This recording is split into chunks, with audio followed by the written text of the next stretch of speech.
As the world reflects on the legacy of Pope Francis, the attention of the Catholic Church now turns toward the future. With the papal seat vacant, a sense of anticipation builds in Rome and beyond. Behind the solemn rituals of mourning, a quiet but crucial process is already beginning.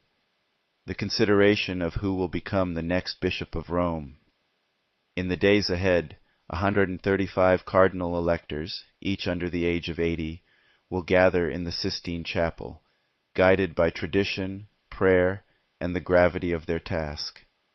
Among the faithful and within church corridors, speculation has begun to swirl around a handful of cardinals seen as likely successors. At the top of many lists is Cardinal Pietro Parolin, the Italian Secretary of State.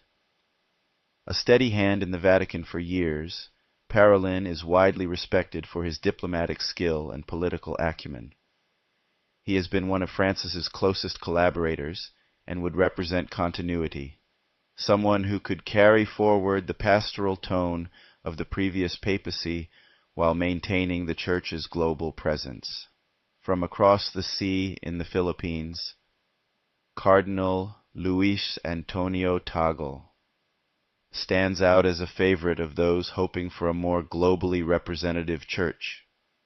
Gentle in demeanor and fiercely compassionate, Tagle is often referred to as the Asian Francis.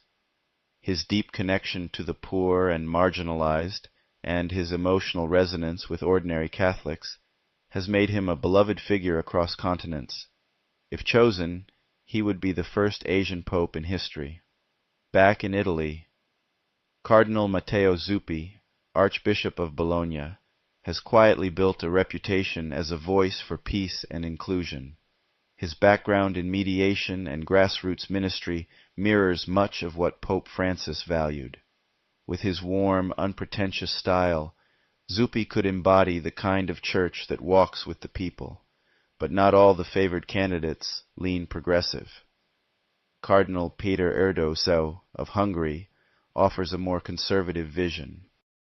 A scholar and legal mind, Erdo has remained cautious about some of the reforms of Francis's era.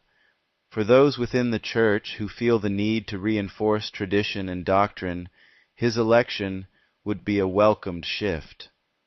The possibility of the first African pope is also very real. Cardinal Fridolin Ambongo Besungu of the Democratic Republic of the Congo, known for his bold stance on moral and political issues, has risen quickly in the ranks. As president of the Symposium of Episcopal Conferences of Africa and Madagascar, he's a strong voice from the global south and could offer a fresh moral authority rooted in Africa's growing Catholic population. Then there's Cardinal Mario Grech of Malta, who has served as Secretary General of the Synod of Bishops. A thoughtful bridge builder, Grech embodies a spirit of dialogue, striving to unite conservatives and progressives within the Church, while gently nudging it toward more inclusive engagement. And finally, the name Cardinal Robert Sarah continues to surface, even at 79 years old. A stalwart defender of traditional church teachings, Sarah is revered by conservative Catholics for his theological clarity and spiritual intensity. Though his age may work against him, his candidacy represents a longing for firm doctrine and clear identity in uncertain times. As the conclave approaches, one thing is certain: the decision will not be made lightly. Behind the closed doors of the Sistine Chapel, prayer and discernment will guide the cardinals, and when white smoke rises and the words Habemus Papam ring out, the Church will meet its new shepherd, one shaped by tradition, chosen for the future,